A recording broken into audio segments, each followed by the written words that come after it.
My lords, ladies and gentlemen, and any of those among you who feel I don't fit into any of those categories, you're welcome. Good evening. Good evening. That's appalling! My lords, ladies and gentlemen, and any of the other aforementioned categories, good evening! Good evening. Oh, gratifying. Thank you. Welcome. Welcome to this, I've forgotten the lines, this cavern of conviviality, this emporium of entertainment, this, thank you, this box of delights in which the Tarrant Valley players, I've done it again, offer you a conglomerate yet cohesive concretion of considerable craft, carefully compounded to captivate the connoisseur and to confound the critic. The artists you'll be seeing tonight have been drawn from as far afield as Tarrant Gumville, Wimborne, and even, if I dare say it, Lamb. Would you like my job? That's Mr. Marshall. And Sturminster Marshall. Thank you. Prepare for songs and dances of a select and refined variety, for mirth and merriment galore, and prepare, in our dramatic interlude, to be harrowed to your marrow. When were you last harrowed, madam? Tuesday! Some people have all the luck. Now, where was I? Oh, yes.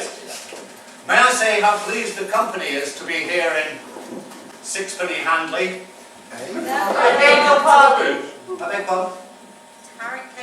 Tarrant Keenston, do you mind? Tarrant Keenston? I'm sorry, I appear to have on the wrong shirt. My name is Adrian Tude. Hands up those of you who've never seen me before. Hands up those of you who don't care if they never see me again. That's good. I can see we're going to get along just fine. This evening, I want to take you back to a time when income tax was threepence in the pound. Ooh. Yeah. You could get drunk for a penny, dead drunk for tuppence, and knicker elastic was a farthing a ring. For those of you who've never visited a music hall before, perhaps I should explain that it is customary to demonstrate your appreciation of the artists, not only by cheering and shouting and clapping, but also by stamping your feet. And I think, just as a preliminary, we should have a little rehearsal for that. So, after three.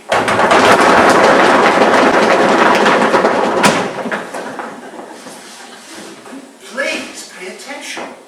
After three. 1, 2, 3.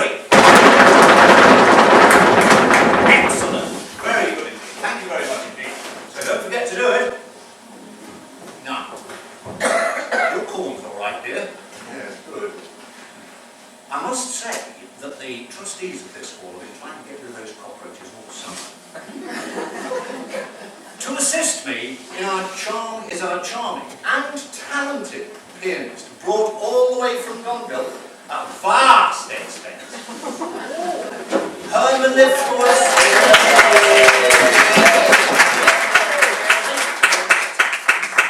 Thank you. Her mellifluous musical mastery... Oh dear, I skipped a line there. Will, by turns, have you tapping your feet, raising your voices, and bringing your hands. And now, ladies and gentlemen, I give you Mrs. Muriel Parker.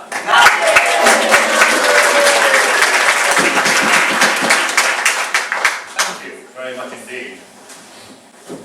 Where was I? Oh, yes.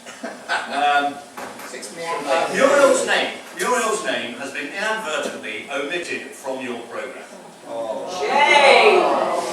Indeed, we agree, for once. We apologise, Muriel. We do. You can't get the staff, you think. A further amendment is that Fritz Davidson will now read the part of John Brown in our final sketch, and not Eddie Brown, as shown. Good, that's all the admin out of the way. Now, on with the show.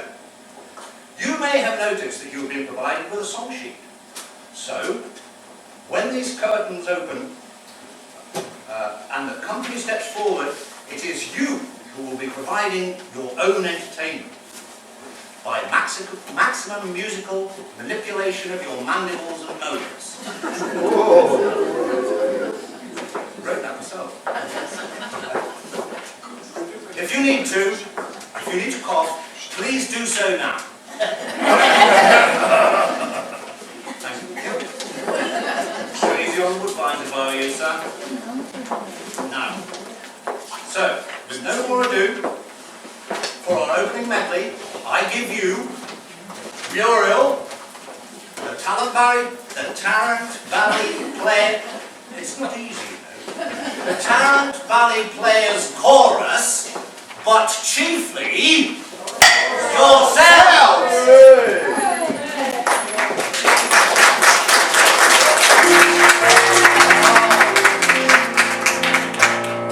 Let's all go down the strand.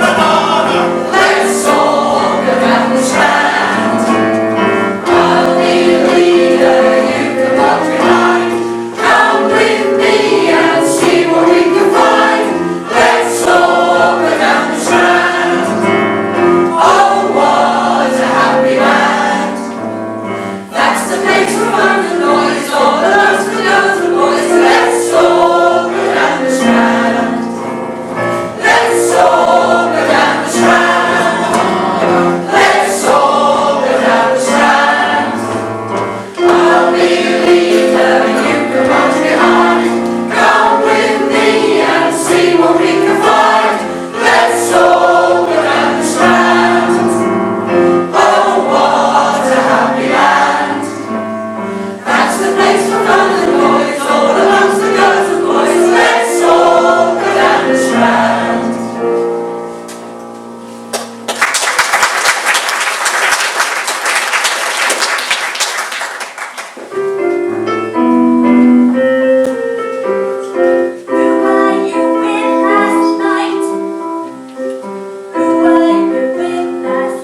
those members of the audience who actually sang. I was watching. I ought to inform you that refreshments are double price for people who don't sing. Right? It's worth it. Get stuck in. You have fine voices. Perhaps you would have changed places with that lot. Anyway. And now follow up a perfectly preposterous paradigm, portraying perfidy and promiscuity, permeated perforce with a plethora of personal possessive pronouns. Actually, they're adjectives, but I thought you might have noticed. So, where are we? I lost it again. Ladies and gentlemen, featuring Chris, Carol, Martin, and Nigel, I give you my... That's it. That's what it's called. My...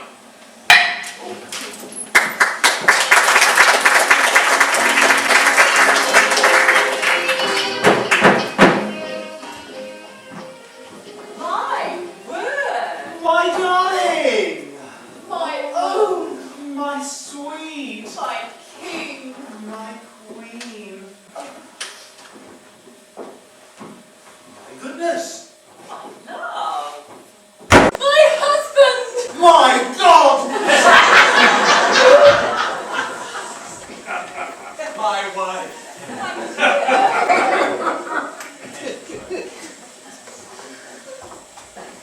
My friend! My mistake! My home! My life! My decision! My sacrifice! My lord. My trousers!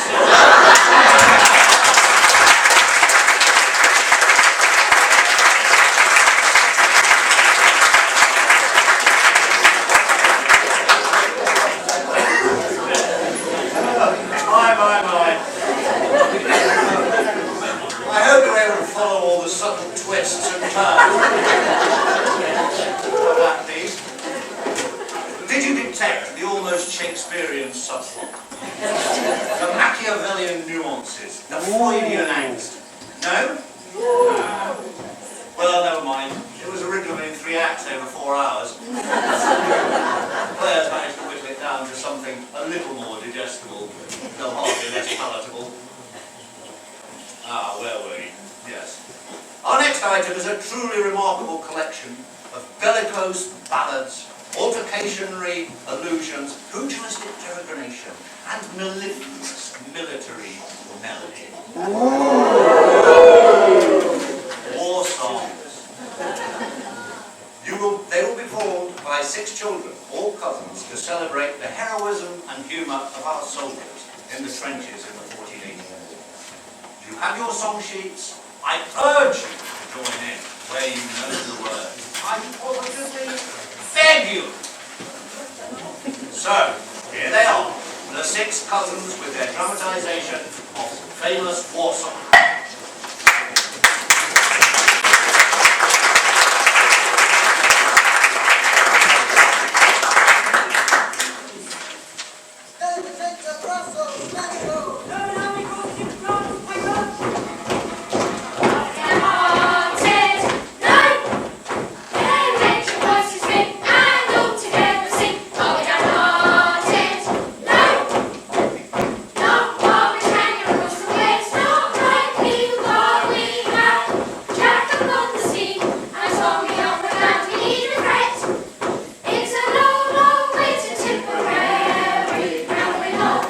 Party.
trenches will extend from Switzerland to the sea. Neither we nor the Germans will be able to break through. The war will end in complete stalemate. Nonsense. We need only one more big offensive to break through and win. My troops are of fine quality, and specially trained for this mission. This is not war, sir. It is slaughter. God is with us. It is for king and empire. We are sacrificing lives at the rate of 5 to sometimes 50,000 per day. One battle. Our superior morale. For mine. Sir, tell us what to do and by God we'll do it. We must break through. Press the attack immediately. We are rather short of men. Send in the new men for England. They're just raring for a crack to the bosh. Right, come on, get ready, look. Come on. Hey, good. Guards on the south. Hey, good. We're going up the line. Wait, now.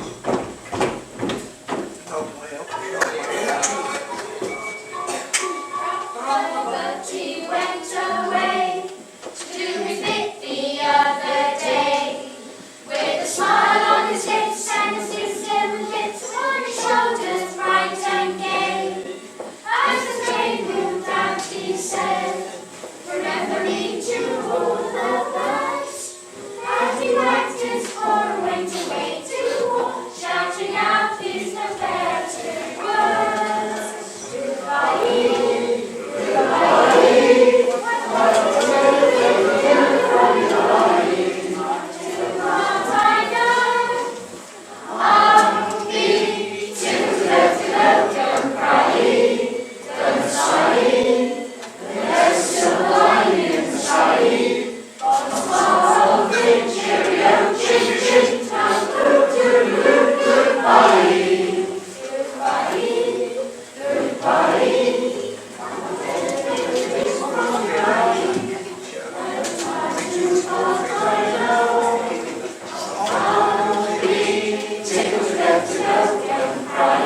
stirring stuff and sterling stuff. I might well remind you, ladies and gentlemen, that we spent a considerable period at the beginning of the show practicing how to applaud. I seem to remember there was a mention of feet. Thank you, sir. Thank you, sir. Please don't forget in the future. And now I ask you to dry your eyes, gird up your loins, your own, sir, not anyone else's. Pin back your lug holes and prepare for a tale so fantastical in form, so chilling in content, and the very epitome of Eastern elucidation. This spine-chilling episode comes to you tonight from none other than our resident Orientalists, Brian and Mandy Shepherd, ably assisted by Denise. Please put your hands together and your feet to the floor for the green eye of the gold yellow god.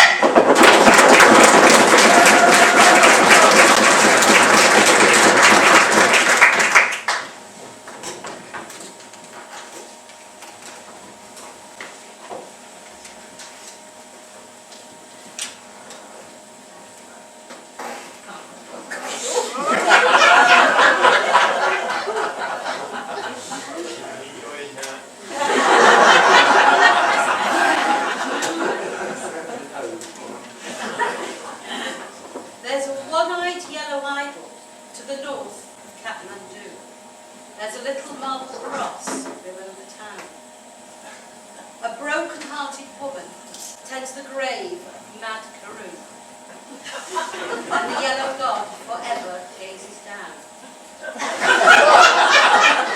He was known as Mad Karoo by the subs of Kathmandu. He was hotter than they felt inclined to tell. But for all his foolish pranks, he was worshipped in the ranks, and the colonel's daughter smiled on him as well.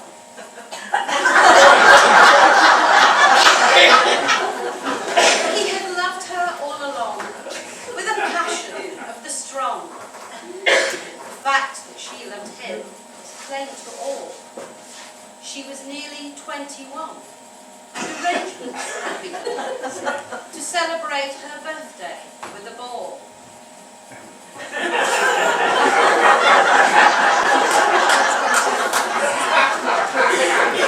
wrote to ask what present she would like from Mad Karoo. They met next day as he dismissed a squad. And jestingly she told him that nothing else would do but the green eye of the little yellow god. On the night before the dance, Mad Karoo seemed in a trance. And they chatted as they puffed at their cigars. But for once he failed to smile, and he sat alone for a while, then went out into the night beneath the stars. He returned next day at dawn with his shirt and tunic torn. A gash across his temple, dripping red.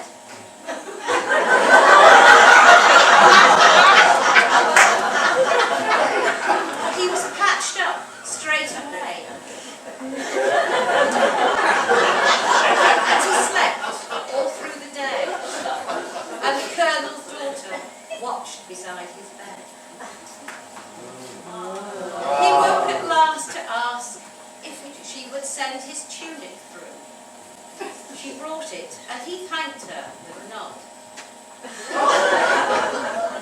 He made her search the pocket, saying, "That's from Mad Karoo," and she found the green eye of the little yellow god. She upbraided poor Karoo in the way that women do. Though both her eyes were strangely hot and wet.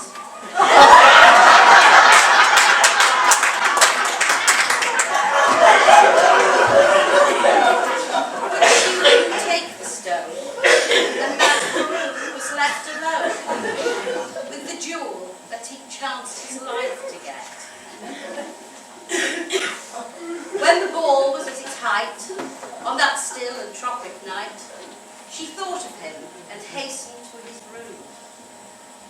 Across the barrack square, she could hear the dreamy air of a waltz tune softly stealing through the gloom.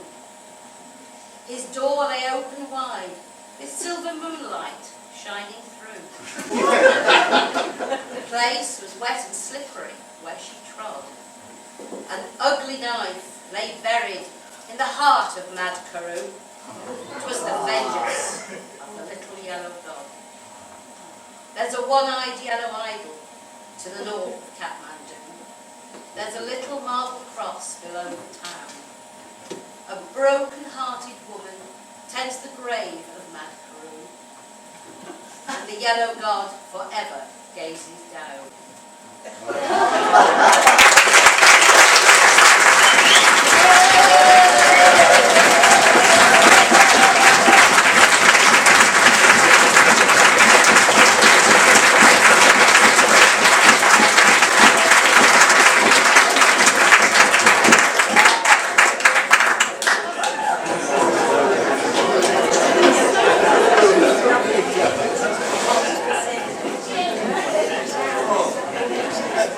Does that tale not make you glad to be British? Well, it should. Well, that didn't do it for you. This next item most surely will do. Two of the most lovely ladies in our valley, possessed of voices so sweet, so strong, and yet so superlatively sentimental, will render for us a quartet of quintessentially quaint equivocations. Actually, there are only three, but they changed it after I wrote that. It's true. But I guarantee that you will be touched to your very hearts. Ladies and gentlemen, with a sentimental recital, I give you Marion Hunt and Mandy Steventon.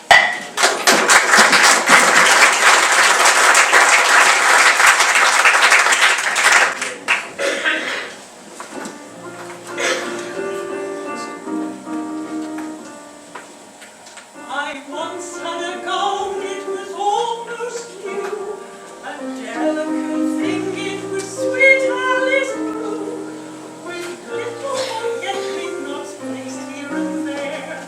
When I had it on, I walked on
Heartfelt thanks, ladies.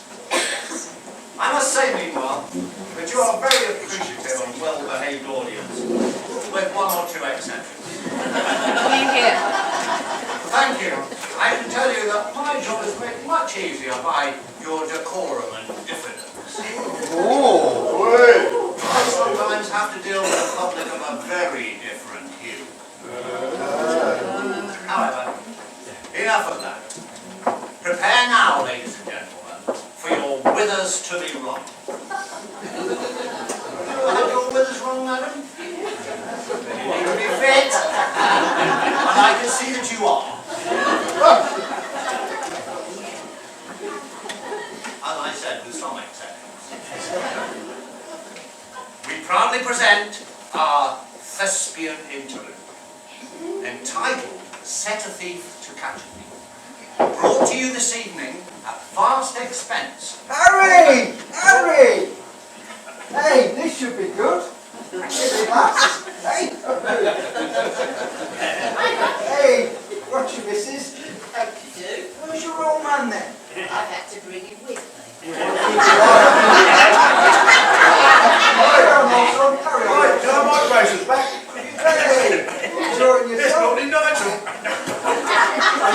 I say gay Redford's good in this. That's it. When she's so set.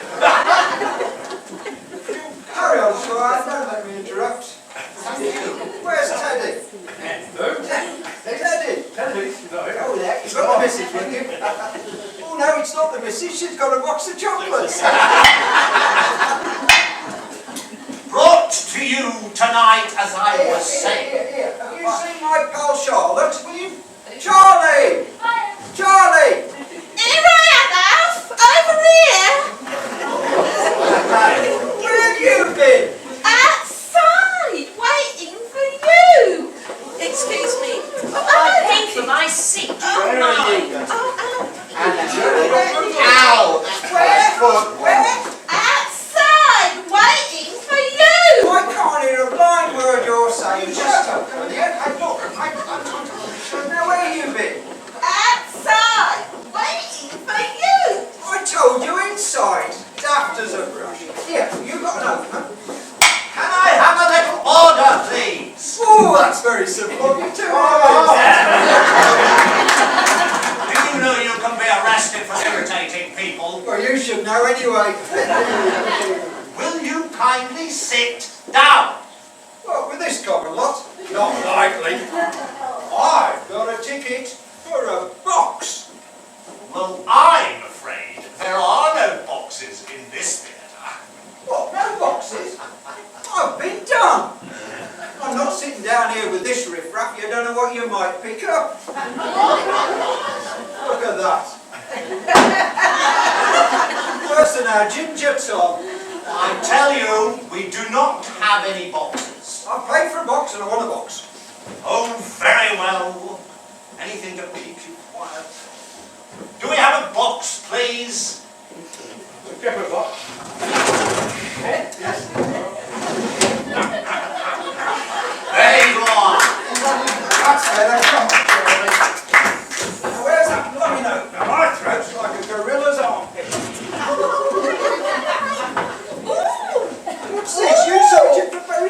something. Oh, it is. Oh, it's still warm.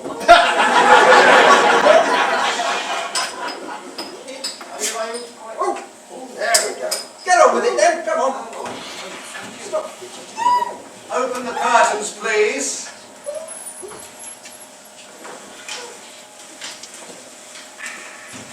And now, ladies and gentlemen,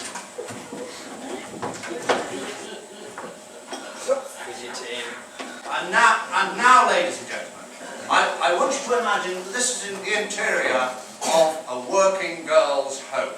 Looks like she's had the bailiffs in to me. And now I want 3 chairs, please.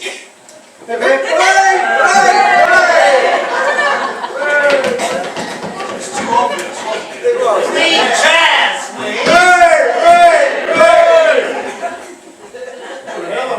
That's all we got.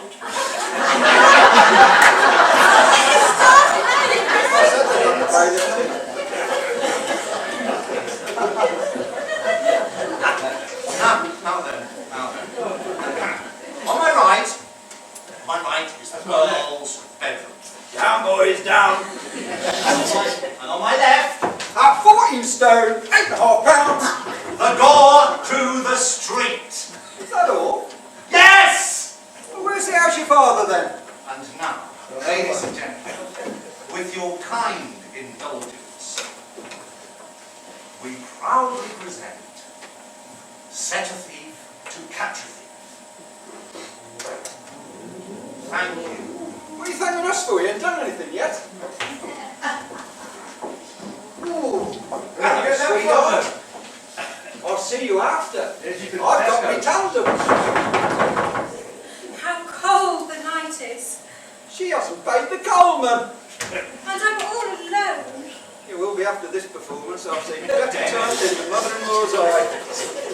My Peter has been away for 3 years. I wonder what he has been doing. 3 years? He's in the scrubs, I bet you. Hey, wonder if the food's improved. I wonder why he doesn't write. No lead in his pencil. Why doesn't he return? I'm so lonely. Ooh, the lodger must be away too. And what of my little flesh and blood? Hello. The plot thickens. She's obviously been hatching summit.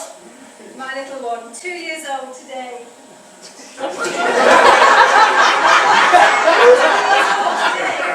How long do you say your husband's been away? 4 years. 3 years. Oh, my little one, 4 years old today. 4? Must be a midget. I must go and put the little tot in his cot. Yeah, we're on the spot. I say, love, there's someone at the door. There's someone at the door! There's someone at the bloody door! Ah, I thought I heard a knock at the door. Deaf as a post. Dearest. If that's the Coleman, she'll soon have plenty of slack in her bunker. Polly,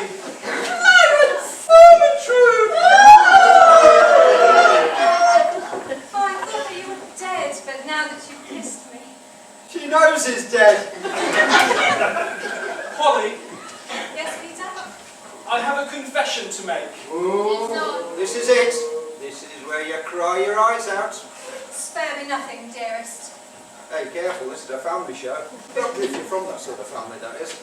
I haven't been true to you. You dirty dog. Untrue to me? How could you, Peter? You with your innocent face. What, that mush? She wants specs. How came you to have such trusting eyes? They came with the body. I haven't been playing the straight game. I've been out with the boys.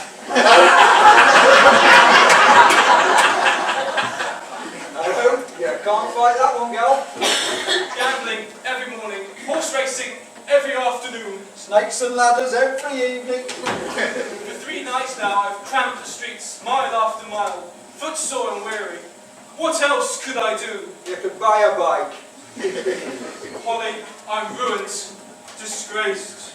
Then what have we to look forward to in our married life? She's only been away 3 years and she's forgotten already. Oh, dearest, let us forget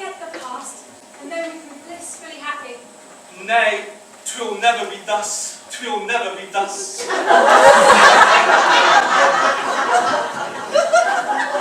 Twit if it talks like a twit. Will you please be quiet? I appeal to you. You don't appeal to me. I'm not one of your boys. Now get on with it while you're here. Tell me more, Peter. I must have it all. She hasn't forgotten, you know. Polly, Go on, come on, get on with it. They shut at 10:30. I've stolen a purse. Here's a tea leaf. Whatever made you do that? Everybody search your pockets. I wanted money. I wanted love, life, and laughter. You should have tried Blandford on a Saturday night. Where did you get that purse? I saw it in an old woman's basket. I have been followed. The police are after me. That sounds like the inspector now. Looks like he's got a wooden leg. Where shall I hide? Yonder, in the bedroom. Yes. Remember the way, do you?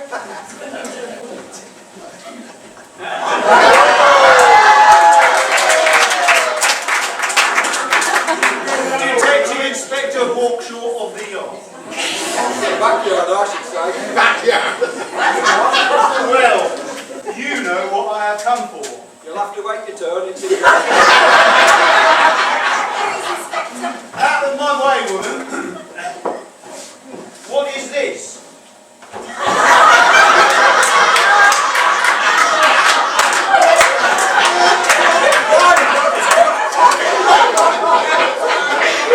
A purse. The criminal cannot be far away. Won't be long now. He'll whip out his truncheon any second, you watch. Oh, please, Inspector, no. Don't take him away, please. I'll do anything. Anything? No, duty comes first. What unluck. Show yourself, miscreant. There is no escape. Or his mouth.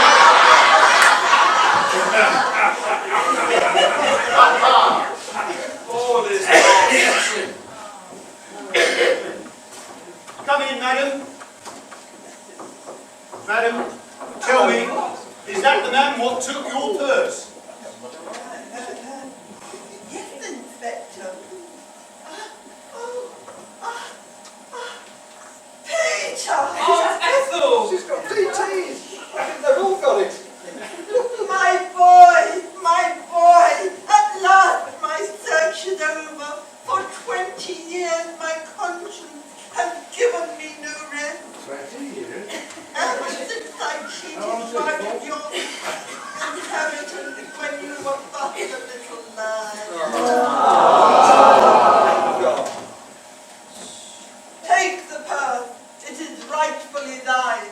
In it you will find the deed to your estate and papers proving that you are the Earl of Tarrant. Polly, I am a peer. Hey, I've got kidney trouble too. Trouble, Inspector. Thank you very much, sir. Look at that. You can tell he's not a Blandford copper. They want 20. Oh, you're right, sir. Thank you, sir. Good night, all. Well, that just goes to show, Polly, What's that, dearest? you can lead a horse to water. Ah, but your rhubarb must be forced.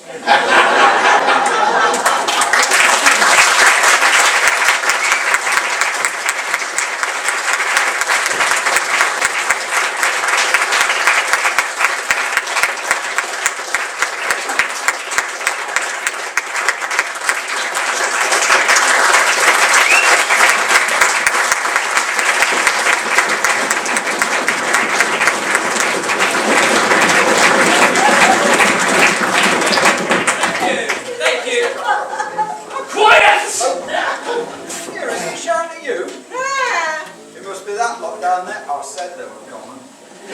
On behalf of my fellow artists, I would like to thank you all, most of you, for the way you have received our little drama this evening. That was no drama, that was a farce. And that was as a result of your heartwarming applause. I'm asked to extend the run of this play for a further 2 weeks. Never. Yes, and furthermore, I wish to add that I myself will be appearing in the same role. You will? Yes, I will. Oh, no, you won't.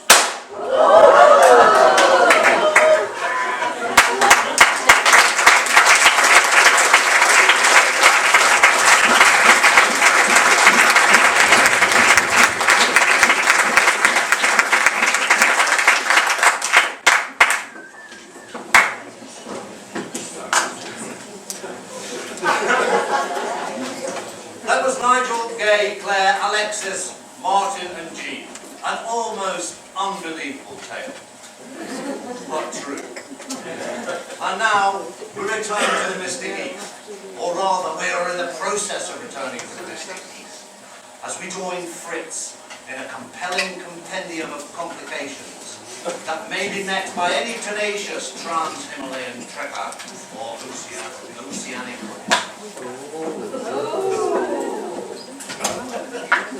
traveller. Please give a traveller's welcome to our intrepid trooper who is on the road to Mandalay. From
Now, as the cast been entertaining you, some of you may not know, but we were hoping that some of you may have dressed up in period costume.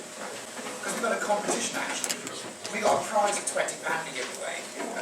So, I don't know how many there is, and I've got two little ladies that's going to help me. Where are my little beauties? Oh, hey! Oh, the only time I might be Lego. Go to your room. Oh, go to my room. I better behave myself. Right, now, can we just have some house lights up, please? Can we just have them up, Joe? That's better. Oh, that's right, I'm going. I'm going. Is there anybody actually hearing me? There's one lady there. There's another lady at the back. Will you go and get them for me and bring them up to the stairs?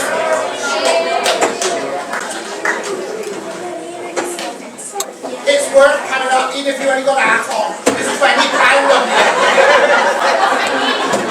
And so if you listen to what the chairman said earlier on, knicker elastic, 20 quid will buy a hell of a lot.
In the Tarrant Valley.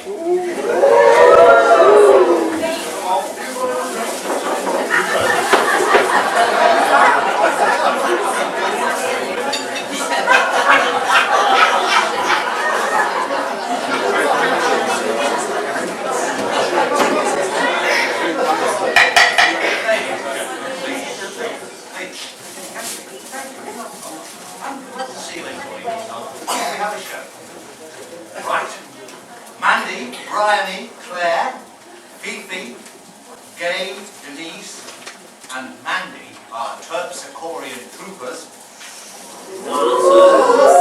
Dancers will perform for you a staggering spectacle originally seen at the sign of the Florrie Forde factory. Anybody worked it out? Yes.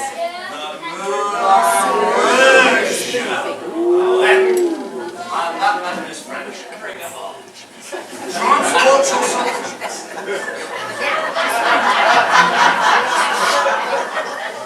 There's only room for one chairman here.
Thank you. I beg that you loosen your ties and corsets. Yes, madam, your corsets.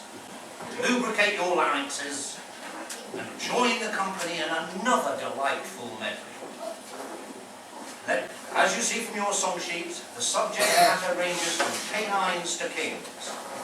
Raise the rafters. Let me hear the Tarrant players' chorus. Let me hear Muriel. But let me hear chiefly yourselves!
sympathy for these musical mendicants with low tribal origins. Oh, You what? Not the tape. Not the tape. Old dry what? Indeed, join them if you know the words. Brian and Peter offer a tribute to those two well-known members of the crazy gang. Ladies and gentlemen, I give you Flanagan and Alan.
When the daylight comes streaming,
will know. Such poise, such charm, such delicacy, such nostalgia. Moving now to Islington. Yes, dear, Islington. And a feat of such perplexing prestidigitation. Such baffling bravado. Such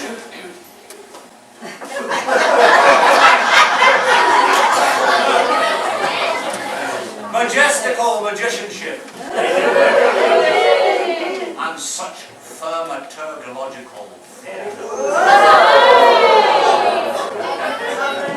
that you will not believe your eyes. And if you take my advice, you won't. I guarantee that you will leave here tonight in a state of complete bafflement. That's it, old Bill. Ladies and gentlemen, from our very own chairman, when I'm not doing his job for him, Brian and the Indian rope sketch.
Salted? Then, my word, you tear up the floor. You dance till our faces turn blue. And then, in the flat-out Ford console, topped by a glittering stream, I would flash your smile, find the place on the dial, cover the windows with steam. It's a wonderful weekend from working. So till Monday, when we clock on, take my hand in the jar, out in the car park. It's Saturday evening. Rock on!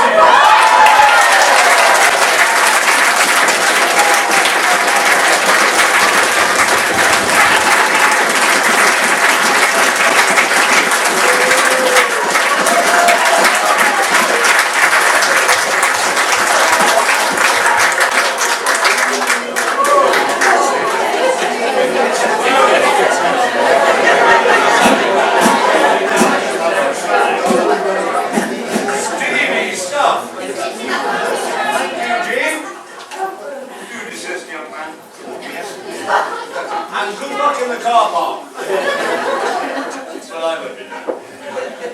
Next, ladies and gentlemen, another poignant portrayal of lost youth. You will only see on the stage 2 persons, but it is my solemn duty to inform you of the presence of 4 of the ladies previous, I beg your pardon, and permanently departed paramours. Sir Toby de Vere, a hunting man. Admiral von Schneider, a crusty German seagull. Marmaduke Pomeroy, property developer and gay young blade about town. And finally, Cornelius Winterbottom, a bald self-made man from North. These 4 gentlemen, each an important element in Lady Sophie Smythe Fisher's life, have long since shrugged off their mortal coils, but are invited annually to her birthday party, which their spirits attend.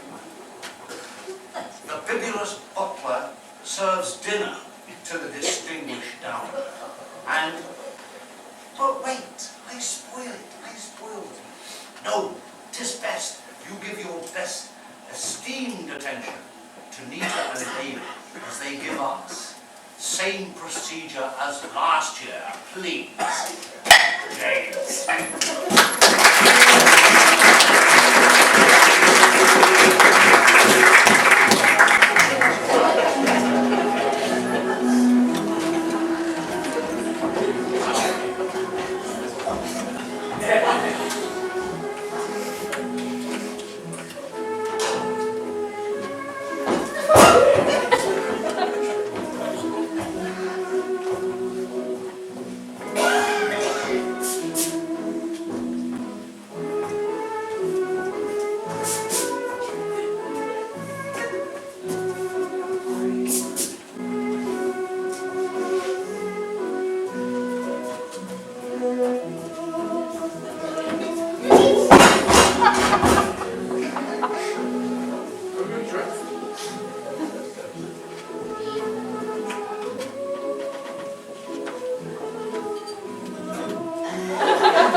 All 5 places laid out? 5 places laid out as usual, my lady. Sir Toby? Sir Toby. Sir Toby is sitting here, my lady, on your left. Admiral von Schneider? Admiral von Schneider is sitting here, my lady.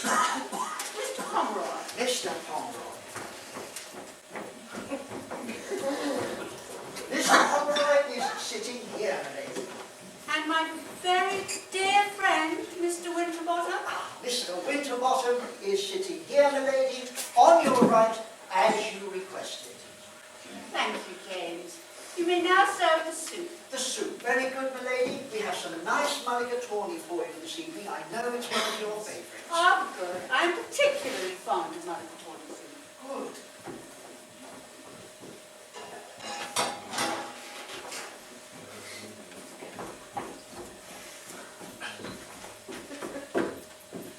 I think we will have sherry with the soup. Sherry with the soup, very good, my lady. Oh, by the way, the same procedure as last year, my lady? The same procedure as every year, James. Very good, my lady.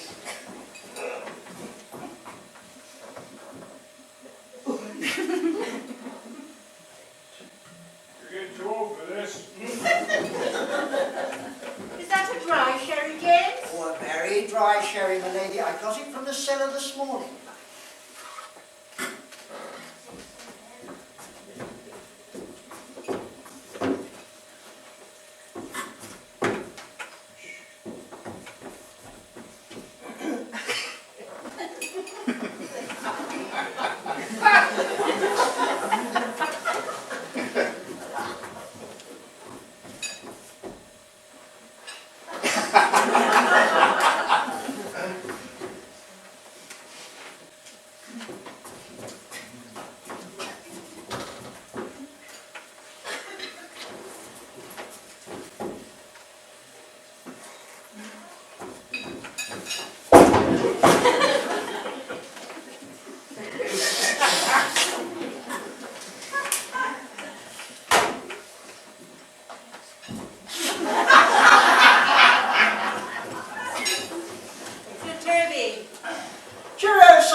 Oh, yes, James. Just to please me. Just to please you, my lady. Stop!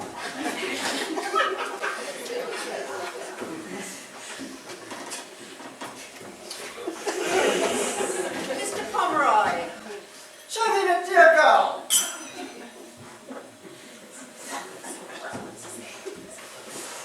And dear Mr. Winterbottom. Well, here we are again, old love. Here's to me, here's to me. Bless us all. You may now serve the fish. The fish, my lady, very good. Did you enjoy the soup? Delicious, thank you, James. Good, good.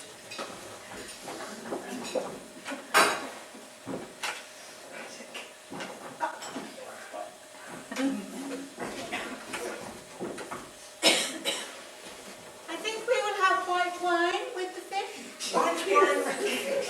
Very good.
Cheerio, Sophie, Miguel.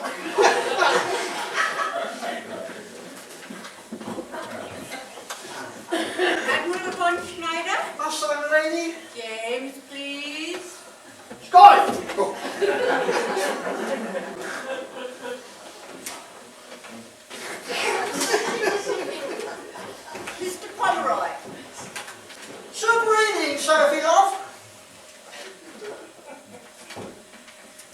And dear Mr. Winterbottom.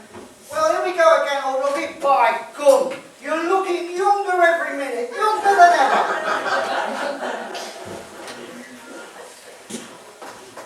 He served the chicken.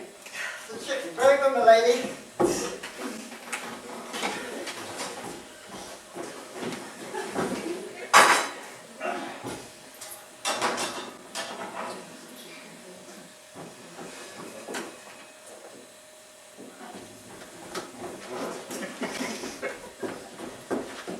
That looks a very fine bird. Oh, it's a fine chuck, I can tell you.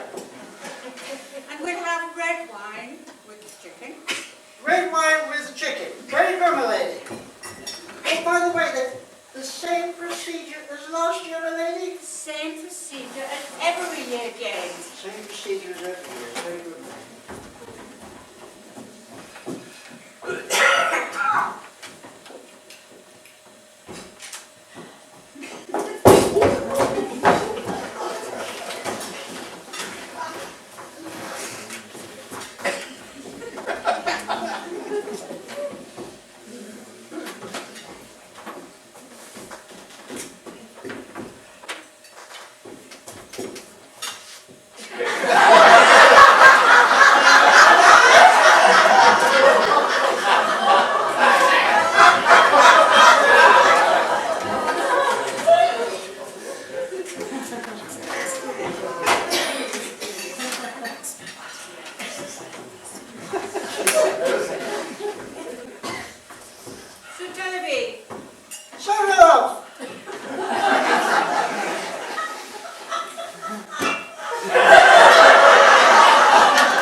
And now I think I'll retire. You're going to bed?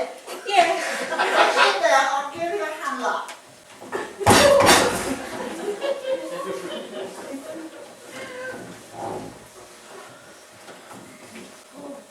As I was saying, I think I'll retire. The same procedure as us here. Same procedure every year, James. I'll do my very best.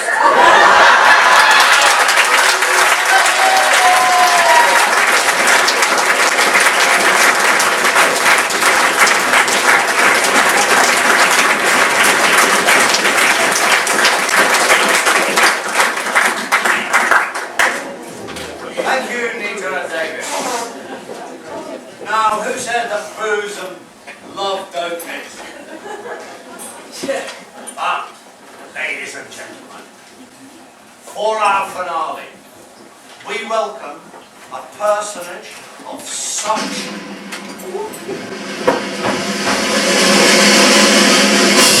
Stop. Can I have the lights, the house lights on, please? Could you? Are you all sitting down? Do you not recognise that drum? Oh, well, it's just as well I was able to stop it. Okay, well, what we're going to do now is we're going to try that routine again. And the next time you see me, you hear that drum roll. Up! Please.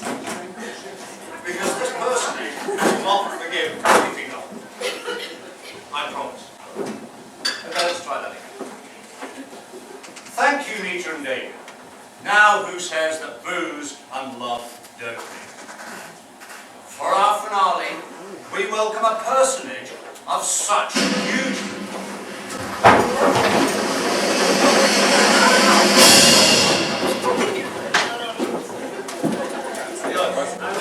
Just keep the house lights up, please.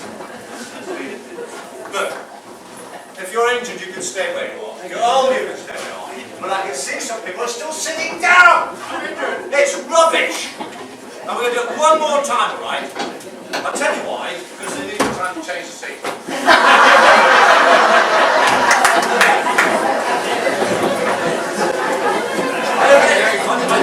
Ready.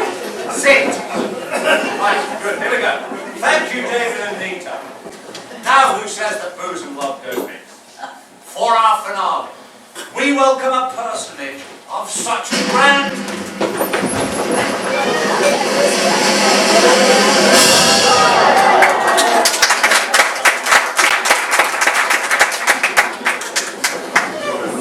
Having just returned from one's holiday home with Osborne, one is delighted to see so many of one's loyal subjects attending one's favourite drama musical.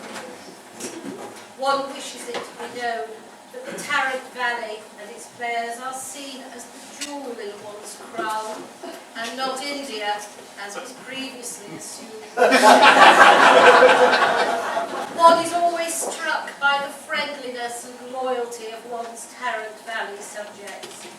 We are anxious to let it be known that it is our intention to move Windsor Castle to the Tarrant Valley at the earliest opportunity.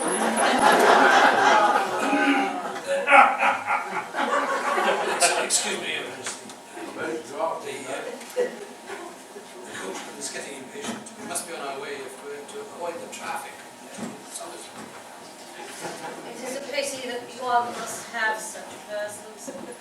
One of my burdens, along with the Prince of Wales, is philandering. Well, one must be off now. We wish our subjects a safe journey home and a bright and prosperous future. But before one goes, one is inclined to commit one last chorus. So if my loyal Tarrant Valley players will attend me, let one and all one's subjects go down to the old bull and bull.